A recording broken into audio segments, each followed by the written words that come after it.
En días pasados tuve la oportunidad de empezar a ver una serie de una familia. No son estos, pero pues para tener una idea.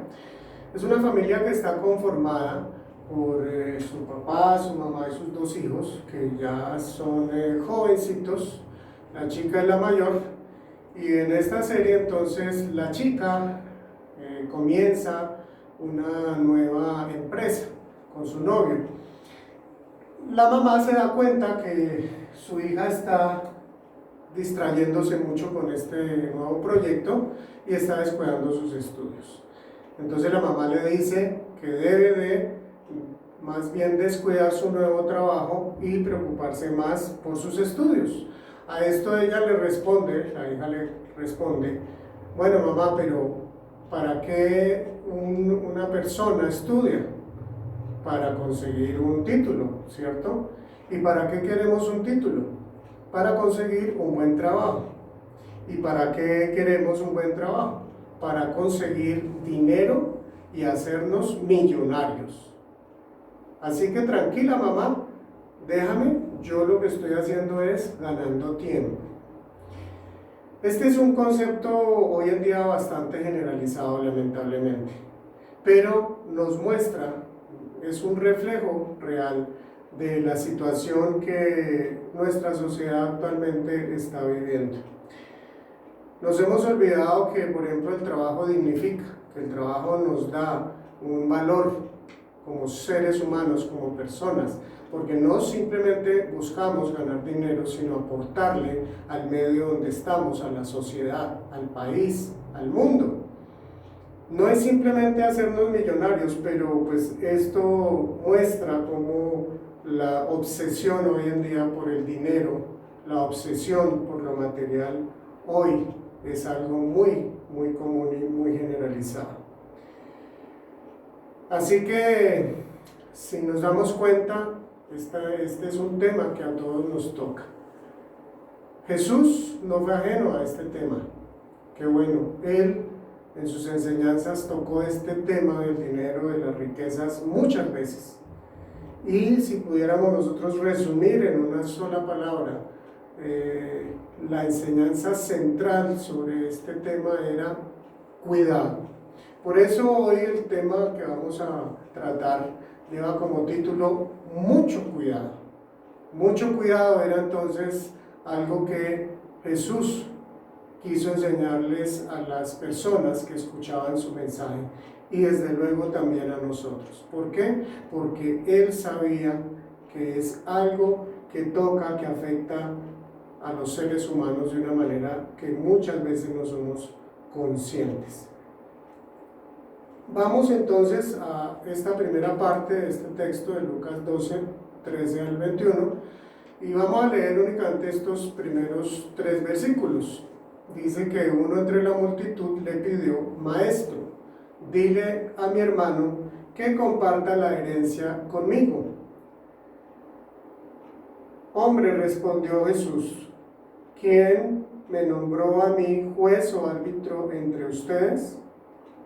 Tengan cuidado, advirtió a la gente, absténganse de toda avaricia, la vida de una persona no depende de la abundancia de sus bienes. Esta enseñanza la da Jesús en un contexto donde hay mucha gente, porque lo sabemos en el verso 1 de este capítulo. El evangelista Lucas dice: mientras tanto se habían reunido millares de personas, tantas que se atropellaban unas a otras. Esto entonces nos habla muy claramente, es un tiempo en el que Jesús ya tiene una fama, ya es muy conocido, no solo en el lugar cercano donde él vivía, y no solo en la nación, en Israel, sino gente de fuera también llegaba. Algunos calculan que podían haber entre 10 y 15,000 personas. Esto entonces puede decirnos que era muchísima la gente que lo estaba escuchando. Y en estos primeros 11 versículos, 12 versículos, Jesús está enseñando a sus seguidores y a la gente sobre 3 aspectos. Uno de esos era la importante que era cuidarse de la levadura de los fariseos. Esto se trata, la levadura de los fariseos hace referencia a la hipocresía que generalmente tenían los fariseos. Lo segundo era sobre la importancia de temerle a Dios más que a los hombres. Y lo tercero era que sus seguidores debían tener confianza total en Dios porque se avecinaban persecuciones, dificultades.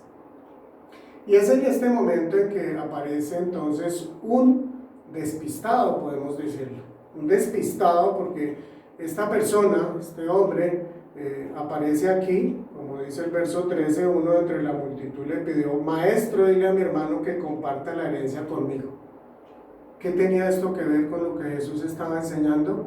Realmente este hombre estaba muy ensimismado y estaba enfocado en sus riquezas. Él trata aquí, él toca un tema personal entre él y su hermano sobre una herencia. Y qué bueno entonces tener presente el tema central de hoy, que es la riqueza. ¿Qué son las riquezas? Es la acumulación o la abundancia de dinero o de otros bienes.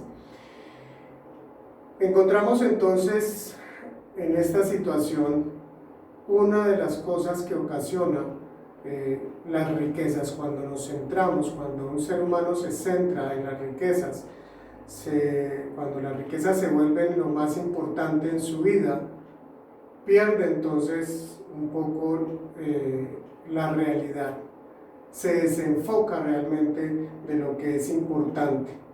Y es así que este hombre llega y sin ningún problema, sin ninguna vergüenza, llega a interrumpir una predicación, una enseñanza a una multitud muy grande que Jesús le está dando. Así que las riquezas nos desenfocan de las cosas de Dios y nos atraen hacia ellas. Es algo que ocasiona las riquezas si no somos cuidadosos en los seres humanos. Entonces Jesús lo que hace es responderle. En el verso 14 dice: hombre, replicó Jesús, ¿quién me nombró a mí juez o árbitro entre ustedes? Jesús aquí entonces toma distancia de este hombre y le responde de esta manera, donde le está diciendo: esa no es mi función, esa no es mi tarea, a eso no he venido yo. Y aprovecha esta situación Jesús para darle una enseñanza a todos los demás que estaban allí presentes, incluso al mismo hombre que le está pidiendo esto. Entonces miremos aquí en el verso 15, como dice Jesús, continúa, pero ya dirigiéndose a la multitud, dice: tengan cuidado, advirtió a la gente, absténganse de toda avaricia. La vida de una persona no depende de la abundancia de sus bienes. Esta frase con la que comienza el versículo 15, fijémonos que está en imperativo, es decir, Jesús no está dando una sugerencia, Jesús no está dando un consejo, Jesús está dando una orden. Está diciendo: tengan cuidado. Y fíjese cómo el evangelista dice: advirtió a la gente, es una advertencia. Está refiriéndose entonces Jesús aquí a que hay un peligro. Esta primera parte, estas dos primeras palabras de tengan cuidado, realmente es levanten la guardia. Jesús está utilizando este término que se usaba en el medio militar, levanten la guardia. Era una forma de decirle al soldado: tenga cuidado, esté listo para defenderse, preste mucha atención, observen con agudeza porque está en peligro, debe de cuidarse. Y esto es lo que Jesús nos está diciendo a los seres humanos en general. Debemos de tener cuidado. Cuando nosotros nos acercamos al tema de las riquezas, debemos de tener cuidado. Y esta advertencia entonces continúa Jesús diciendo: absténganse de toda avaricia. Fíjese que está Jesús aquí refiriéndose a la avaricia. ¿Qué es la avaricia? Es el deseo de tener más de lo que realmente necesitamos. Que el que tiene la avaricia llega a pensar que en esas riquezas, en esos bienes, va a encontrar la seguridad, la plenitud en su vida. Piensa que lo material le va a cubrir esas necesidades. La avaricia tiene formas muy sutiles de afectar la vida de los seres humanos. Muchas veces esta forma de afectar la vida de los seres humanos es algo que llega de manera imperceptible, poco a poco, no nos vamos dando cuenta. Importante fijarnos aquí en este texto, en el verso 15, Jesús hace una referencia a la vida. Dice, la vida de una persona no depende de la abundancia de sus bienes. Pues bien, en el idioma hebreo, en el idioma griego en el que fue escrito el Nuevo Testamento, se utilizaban 3 términos para referirse a la vida, pero estos 3 términos tienen que ver con 3 aspectos diferentes de la vida. Por eso, importante saber aquí a cuál de estos 3 se refería. Uno de los términos para referirse a la vida es bios, que se refiere a una vida biológica, y de ahí viene pues el término biología, es una vida netamente corporal, biológica. La segunda es suje, es un término donde se refiere a la vida del alma, es decir, a la mente, a las emociones, a la voluntad. De ahí, del suje, viene la palabra psicología. Y el tercero y último es zoe. Se refiere a la vida plena, a la vida buena y satisfecha. Se refiere a la vida que solo proviene de Dios. Es decir, aquí está refiriéndose a la vida eterna, a la vida plena y abundante. Es esta entonces la palabra que Jesús usa en este verso 15, que está diciendo entonces Jesús que tengamos cuidado porque la vida abundante, la vida plena, la vida eterna, no está basada en los bienes, en las cosas materiales. Dice así, la vida de una persona no depende de la abundancia de sus bienes. Una aclaración, y es algo importante que nos fijemos, que Jesús no está criticando, no está hablando, no está diciendo que sea malo tener riquezas. No, Jesús está refiriendo es a la actitud del corazón con las que manejamos esas riquezas. Cuando el ser humano llega a tener dinero, muchos bienes, Jesús, Dios mismo, se fija es en la actitud del corazón. Muy bien, entonces vamos a pasar ahora sí a la segunda parte. La segunda parte es la parábola como tal. Recordemos que una parábola es una historia corta que tiene que ver sobre la vida cotidiana, pero que Jesús la usaba para dar una enseñanza espiritual. Entonces, tengamos presente el contexto de esta parábola, lo que acabamos de reflexionar, y que Jesús ya esta parte la está enseñando a todos los que están allí presentes. Dice entonces la parábola. Entonces les contó esta parábola. El terreno de un hombre rico le produjo una buena cosecha. Así que se puso a pensar, ¿qué voy a hacer? No tengo dónde almacenar mi cosecha. Por fin dijo, yo sé lo que voy a hacer. Derribaré mis graneros y construiré otros más grandes, donde pueda almacenar todo mi grano y mis bienes. Y diré, alma mía, ya tienes bastantes cosas buenas guardadas para muchos años. Descansa, come, bebe y goza de la vida.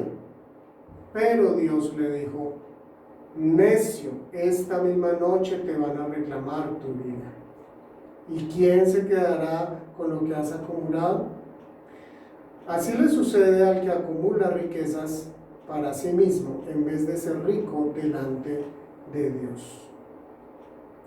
Jesús entonces esta parábola la da refiriéndose y queriendo hacer una profundización sobre esta enseñanza que él dio al terminar el versículo 15.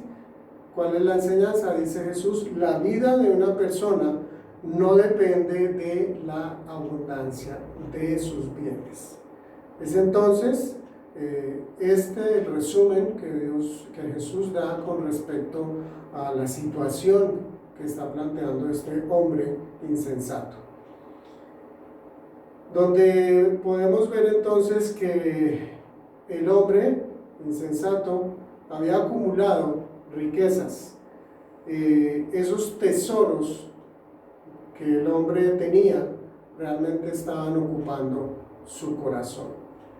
Fijémonos que la riqueza que este hombre llega a tener es consecuencia de algo lícito, porque dice allí el verso 16, el terreno de un hombre rico le produjo una buena cosecha, y eso no es algo ilícito. Pero lo que estamos viendo entonces aquí, que este hombre rico se ha olvidado de uno de los principios, una de las enseñanzas que tenían presentes los judíos en las situaciones de sus vidas. Dice en Mateo 6:24 que Jesús enseñó, nadie puede servir a dos señores, pues menospreciará a uno y amará al otro, o querrá mucho a uno y despreciará al otro. No se puede servir a la vez a Dios y a las riquezas. Este hombre entonces tenía en su corazón las riquezas y él había llegado a olvidar tres aspectos muy importantes en la vida de los seres humanos que nosotros también debemos tener presentes. Ese proceso como la avaricia, la codicia, lo sedujo a este hombre, es un proceso que sigue existiendo en la vida de todos los seres humanos hasta hoy. ¿Qué fue lo primero entonces que pasó? Y lo podemos encontrar aquí en esta parte, que este hombre se olvidó de Dios. Se olvidó de Dios. Miremos que él no expresa de ninguna forma ninguna gratitud hacia Dios. Él no está reconociendo que todo esto que produjo sus terrenos o su terreno inmenso que él tenía, no reconoce que le debe agradecer a Dios. Más aún, este ejemplo que da Jesús en la parábola tiene que ver con un agricultor. Este hombre rico es un agricultor, pero pues si nos fijamos, un agricultor tiene mucho que agradecerle a Dios, ya que muchas de las cosas que él hace para obtener buenos resultados están fuera de su control. Por ejemplo, si hay mucha lluvia se puede dañar una cosecha, o si hay mucho sol y escasez de lluvias, o si llegan las plagas, o si las semillas no son de buena calidad, o en fin, hay muchas situaciones que un agricultor realmente puede darse cuenta que sin la ayuda de Dios no podría haber salido adelante y haber tenido todas estas riquezas. Es por eso que entonces Jesús lo llama necio, ¿no? En el verso 20 Jesús le dice que Dios lo llama necio. Miremos lo que dice el Salmo 4, refiriéndose a una persona necia. Dice el necio en su corazón, no hay Dios. Y enseguida dice, están corrompidas sus obras son detestables, no hay uno solo que haga lo bueno. Así que el necio, y es por lo que vemos en esta parábola, este hombre rico es un necio. Se ha olvidado de que Dios está presente, de que Dios existe. Hoy en día eso también lo vemos. Hoy también lo vemos y muchas personas y muchos piensan cómo es la forma segura de adquirir riquezas. Y bueno, hay respuestas a esto. Algunos dicen no, es la buena suerte. Otros dicen no, es importante estudiar y prepararse. Otros dicen no, lo importante son los buenos contactos. Otros hacen un sancocho con todo esto, con estos aspectos y dicen, no, se requiere de todo, de buena suerte, de tener educación, de tener buenos contactos. Pero realmente la Biblia no enseña eso. Lo que enseña la Biblia es que las riquezas provienen de Dios.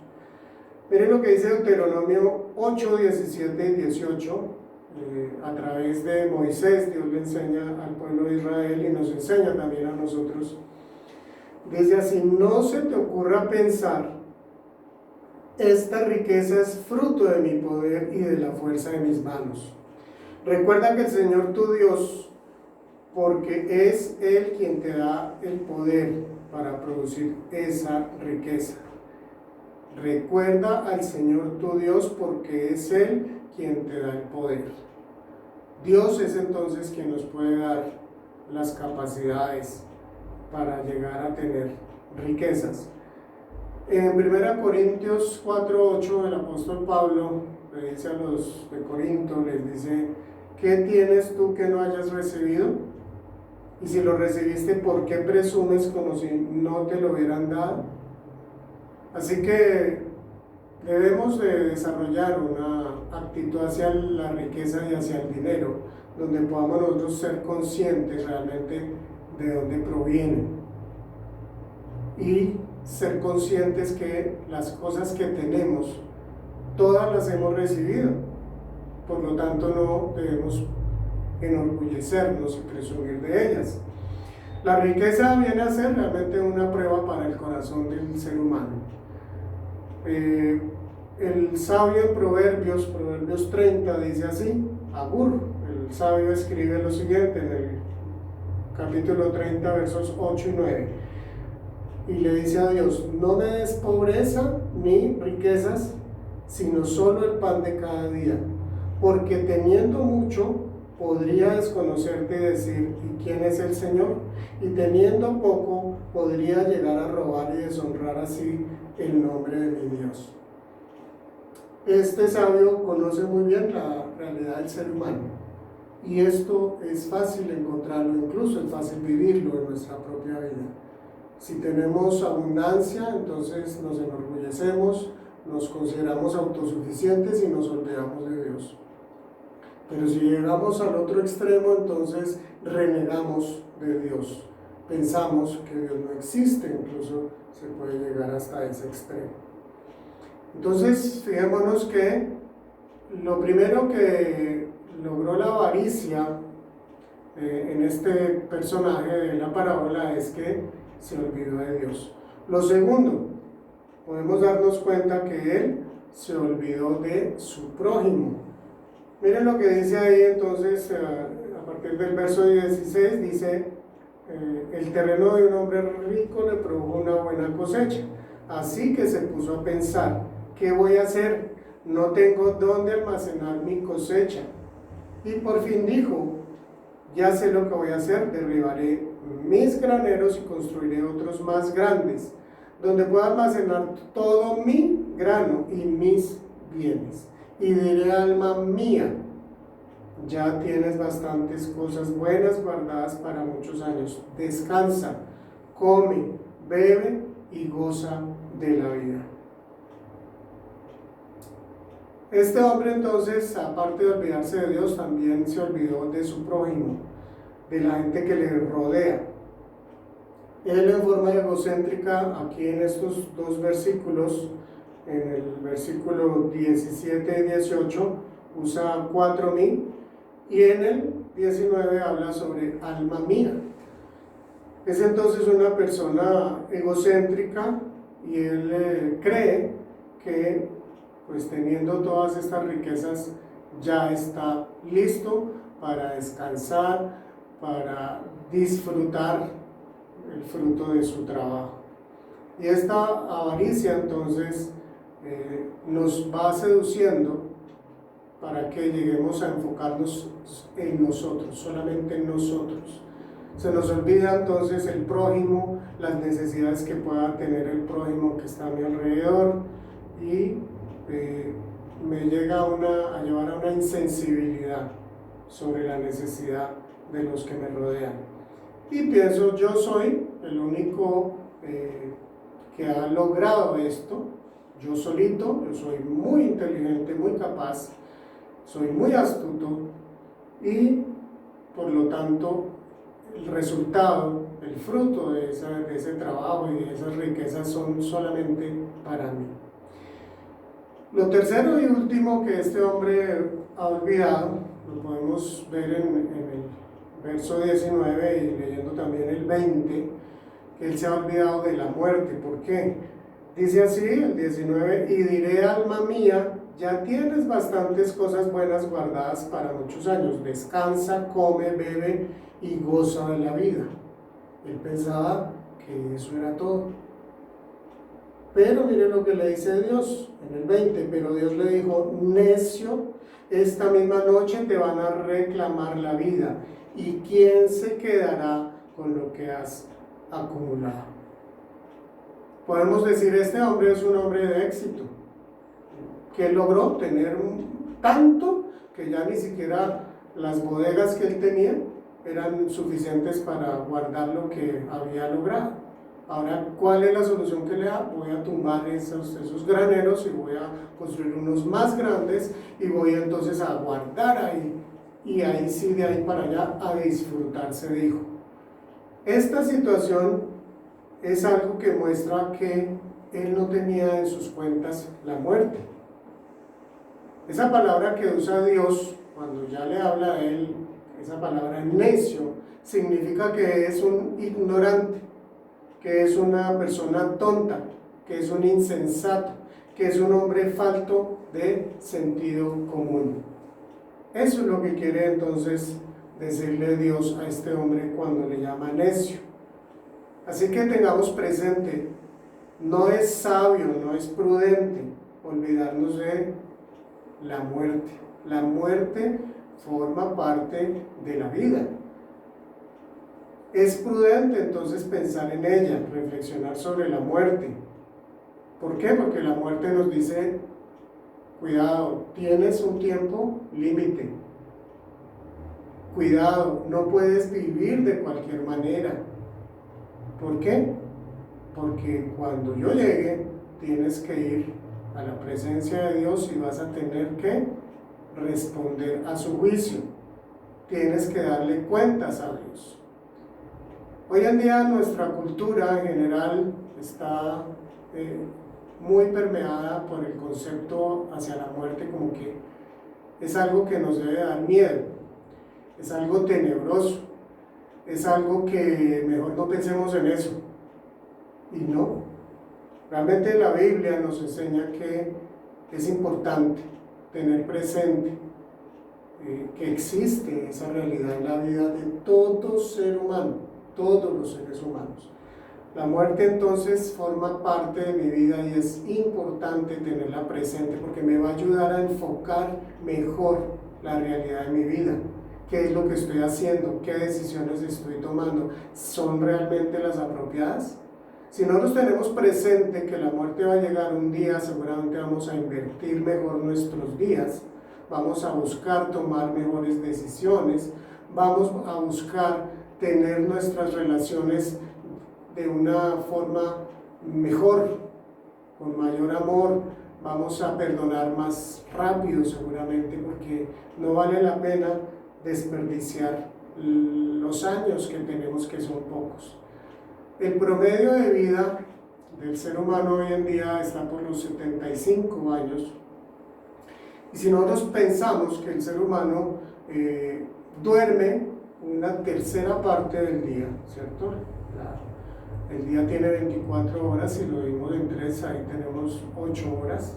Desde luego hay personas que duermen menos, otras que duermen más, pero digamos este es el promedio. Esto quiere decir que de esos 75 años que los seres humanos llegaremos a vivir en el mejor de los casos, lo tenemos que reducir a unos 49, 50 años. Entonces esos son los años que vamos a nosotros a estar conscientes, vamos a estar viviendo.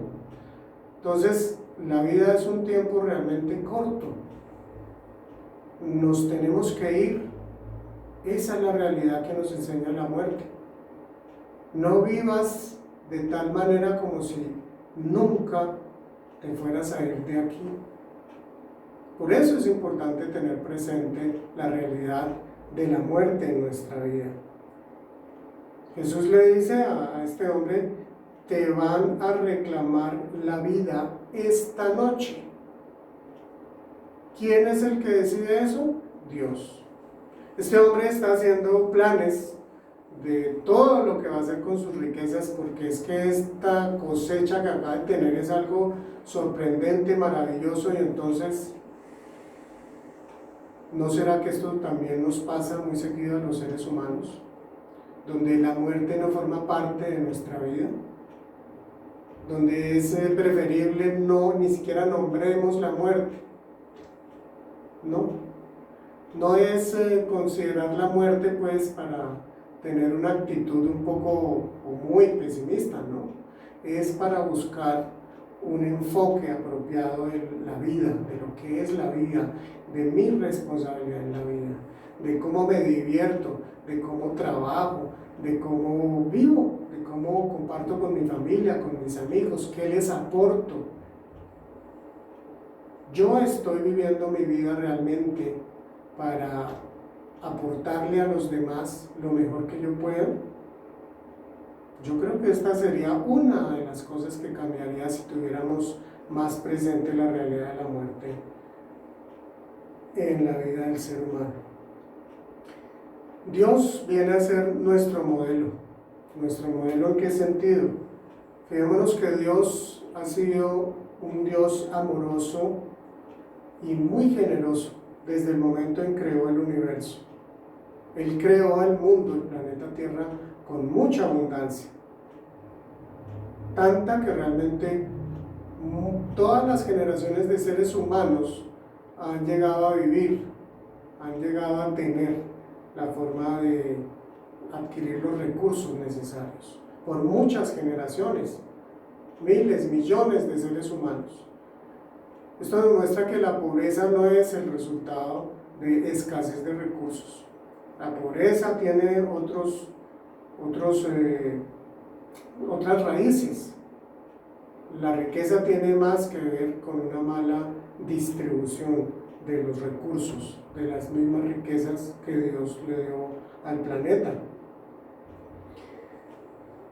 Miramos lo que dice Mateo 5, 44 y 45. Dice, Dios enseña a Jesús a los creyentes, amen a sus enemigos y oren por quienes los persiguen, para que sean hijos de su Padre que está en el cielo. Él hace que salga el sol sobre malos y buenos y que llueva sobre justos e injustos. Dios es generoso, muy generoso.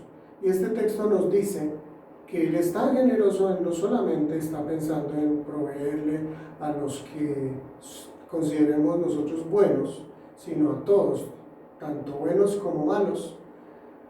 Pero también nos dice que Dios espera que nosotros tengamos también esa forma de vida, que tengamos generosidad en nuestra vida. La generosidad es algo que caracteriza a Dios, y es tal la generosidad de Dios, la mayor generosidad que Él ha tenido con el ser humano es la cruz, la entrega de Jesús en la cruz, la muerte de Jesús en la cruz. Esa es la muestra de más grande generosidad de Dios. La mayor generosidad de Dios, ahí la vemos. Dios es muy generoso, tanto que Él ha querido darnos esa oportunidad de encontrar el perdón y el camino hacia Él, la vida eterna con Él. Miren lo que dice 2 Corintios 9:7, dice, cada uno debe dar según lo que haya decidido en su corazón, no de mala gana ni por obligación, porque Dios ama al que da con alegría. Dios quiere que nosotros seamos generosos, que le demos a otros. Y en Hechos 9:35 dice, y he sido un ejemplo, el apóstol Pablo está aquí hablando, he sido un ejemplo constante de cómo pueden ayudar con trabajo y esfuerzo a los que están en necesidad. deben recordar las palabras del Señor Jesús. Hay más bendición en dar que en recibir. Jesús entonces enseñó que es más bienaventurado, que hay mayor bendición, mayor gozo en dar que en recibir. ¿Por qué? Porque Él, como Dios mismo, lo sabe. Es una parte esencial de su identidad, de quién es Dios. Así que nosotros, como hijos de Dios, si tú eres creyente, pues desde luego estás llamado a ser generoso. Cualquiera que dice ser realmente seguidor de Jesús debe ser generoso, pero debe ser una generosidad genuina, honesta. Recordemos que la salvación no es por obras, sino por gracia. Nosotros llegamos a hacer buenas obras porque hemos encontrado a Dios y su Espíritu está presente en nosotros. Entonces esas buenas obras son un resultado de mi relación con Dios y por lo tanto son unas buenas obras genuinas, como las que Dios realmente quiere. Entonces las riquezas y los bienes no son solamente, las bendiciones no son solamente para que yo me las quede, son para bendecir a otros, a los que me rodean. Desde luego debo de hacerlo de una manera sabia, prudente, es decir, no crear dependencia. Si yo tengo la forma de ayudar a otros, debo de hacerlo de una manera que la otra persona pueda desarrollar dignidad en su vida, no una dependencia hacia mí. El dar dinero a otra persona, ocasionando una dependencia de esa persona necesitada hacia la persona que le está dando el dinero, realmente no es sabio, no está realmente ejerciendo el amor de Dios en ese hecho de estar dando a otros. Llama la atención este último texto que quiero compartir con ustedes, en el que Dios le habla a los ricos, específicamente a los ricos. Así que si tú eres rico, si tienes abundancia de bienes, esto es para ti. 1 Timoteo 6, 17 al 19, dice así: a los ricos de este mundo, mándales que no sean arrogantes, ni pongan su esperanza en las riquezas, que son tan inseguras, sino en Dios, que nos provee de todo en abundancia para que lo disfrutemos. Mándales que hagan el bien, que sean ricos en buenas obras y generosos, dispuestos a compartir lo que tienen. De este modo atesorarán para sí un seguro caudal para el futuro y obtendrán la vida venidera. Fíjense entonces cómo muy claramente aquí Dios, a través del apóstol Pablo, que se dirige a Timoteo, le está dando esta enseñanza a los ricos del mundo. Ojo, porque entre más rico seas, con mayor razón esto es para ti. El apóstol Pablo le está repitiendo en 2 ocasiones: mándales. ¿Mándales qué? Primero, que no sean arrogantes. Es muy fácil caer en la arrogancia cuando tengo abundancia de bienes. Eso es muy fácil para cualquier ser humano. Es uno de los resultados de las riquezas mal entendidas en la vida del ser humano. La arrogancia. Y además poner la esperanza, la confianza de que mi vida está segura y tranquila porque tengo dineros, porque tengo riquezas, porque tengo bienes. En este momento de coronavirus, muchas personas, y si tú eres una de ellas, te hablo a ti, que han puesto su confianza en las riquezas, hoy en día están muy preocupadas. ¿Por qué?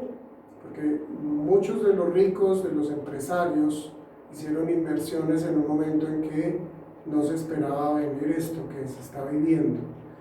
Y la economía está cambiando y ha cambiado mucho. Entonces hay deudas, hay quiebras, hay situaciones de mucha angustia. Pero sí te puedo decir, tienes que poner tus ojos en Dios, no en las riquezas. Es lo que enseñó Jesús. ¿Qué tan importante entonces es para nuestra vida que nosotros no pongamos los ojos en algo equivocado, en este caso en las riquezas? Dice el apóstol Pablo que mándales a que no solo que no pongan los ojos en las riquezas y su confianza en las riquezas, sino que pongan su confianza en Dios. ¿Por qué? Porque las riquezas son bastante inseguras. Porque Dios en cambio sí es seguro y nos provee con abundancia. Y el segundo mandamiento que le está dando aquí en el verso 18 es que hagan el bien. Si eres rico, tienes riquezas, preocúpate por hacer el bien, desde luego de una manera genuina. Hacer el bien, hacer buenas obras, ser generoso y estar dispuesto a compartir lo que tienes. Eso es lo que dice Dios a través del apóstol Pablo aquí. ¿Y para qué y por qué? Dice el verso 19, de este modo atesorarán para sí un seguro caudal para el futuro, para la vida eterna. Miren, Dios estableció una forma de trasladar las riquezas hacia la vida eterna. Decía un sabio de la antigüedad, Dios no quiere, no está buscando que yo pierda mis riquezas. Él lo que quiere, lo que está buscando es que tú sepas trasladarlas con el buen uso, de la manera como Él quiere. Muy bien, vamos entonces a las conclusiones de esta meditación. La primera es que las riquezas nos atraen hacia ellas y nos desenfocan de las cosas de Dios. Por eso debemos de estar vigilantes, atentos. La segunda, la vida y todo lo que tenemos lo recibimos y son un préstamo de Dios. Ojo, ¿no? Nada de lo que tenemos, ni siquiera la vida, es absolutamente mío. Todo lo recibimos y son todas las cosas, todo lo que recibimos son un préstamo de Dios. La tercera, las bendiciones que recibo son para bendecir a otros. Entonces, ojo con ser egocéntricos, egoístas, pensar en yo, mi. Esto es algo que a Dios no le agrada. Es algo que debe cambiar con la búsqueda sincera de Dios. La cuarta conclusión, nunca debemos olvidarnos de Dios, del prójimo ni de la muerte. Si algo de esto no tienes tú presente en tu vida, ojo, principalmente a Dios. Porque a partir de Dios tú puedes entonces entender cuál es realmente el valor del prójimo y cuál es el lugar que debe tener la muerte en la vida de cada ser humano. La siguiente conclusión dice, yo reflejo la imagen de Dios siendo generoso. Esto es algo que Dios pide, que Dios espera de cada uno de sus hijos. Si tú te consideras un hijo de Dios y no lo estás haciendo, cuidado, mucho cuidado. ¿Por qué? Porque puede que la realidad sea otra y tú mismo te estás engañando creyendo que eres un hijo de Dios. Por último, la generosidad sincera es un camino para hacer tesoros en el cielo. Ojo, ¿no? La generosidad sincera. Si no es así, lo que tú estás tratando de hacer es comprar a Dios con buenas obras, y eso no es. Dios no espera que lo compremos con buenas obras, sino que nosotros hagamos esas buenas obras por resultado, como consecuencia de mi relación sincera con Dios. Por eso entonces quiero invitarte a que pienses en tu propia vida. ¿Qué lugar ocupan las riquezas en tu vida? ¿Dónde está tu tesoro? Porque Jesús enseñó, donde esté tu tesoro, allí, donde esté tu tesoro, allí estará tu corazón. Si eres creyente, entonces recuerda, hay una ilustración que nos dice que un creyente que llegó al cielo, lo recibió un ángel y lo condujo hacia su última morada, hacia la morada allí en el cielo. Y él empezó a ver diferentes construcciones, diferentes casas o moradas con distintas bellezas, con diferentes bellezas. Y entonces cuando ya llegó al lugar donde él iba a estar, él quedó sorprendido y un poco decepcionado le preguntó al ángel: ¿y por qué mi morada es menos bella que estas otras? El ángel entonces le respondió: porque nosotros aquí construimos con lo que ustedes nos mandan desde la tierra.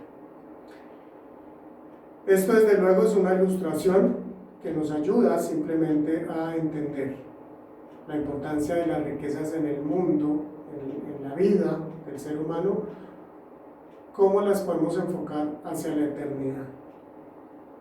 Si estás enfocado simplemente a guardar y guardar, producir y producir y beneficiarte tú solo, algo está marchando mal.